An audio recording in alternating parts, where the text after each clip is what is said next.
Welcome to மஞ்சு சமையல். இன்னைக்கு அரைக்கீரை பொரியல் எப்படி செய்கிறதுன்னு பார்க்கலாம் வாங்க.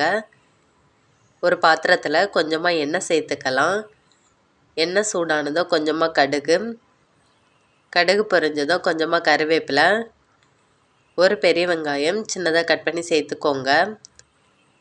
இது நல்லா வதங்கட்டும், நல்லா வதக்கி விட்டுடலாம். வெங்காயம் வதங்கினதும் கட் பண்ணி வச்சுருக்க கீரையை சேர்த்துக்கோங்க. இதை நல்லா வதக்கி விட்டுடலாம்.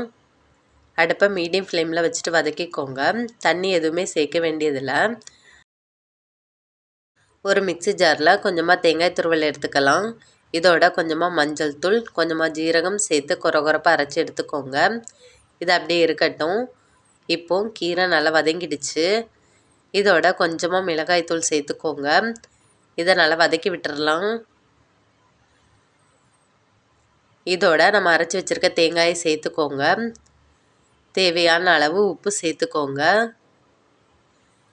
இதை நல்லா வதக்கி விட்டுடலாம். ஒரு 2 நிமிஷம் நல்லா வதக்கி விடுங்க. அவ்வளவுதான், நம்ம அரைக்கீரை பொரியல் சூப்பராக ரெடியாகியாச்சு. நீங்களும் இந்த மாதிரி ஈஸியாக ட்ரை பண்ணி பாருங்கள். பிடிச்சிருந்தால் லைக் பண்ணுங்கள், ஷேர் பண்ணுங்கள், சப்ஸ்கிரைப் பண்ணுங்கள். மறக்காமல் பெல் பட்டனை கிளிக் பண்ணுங்கள். தேங்க்யூ.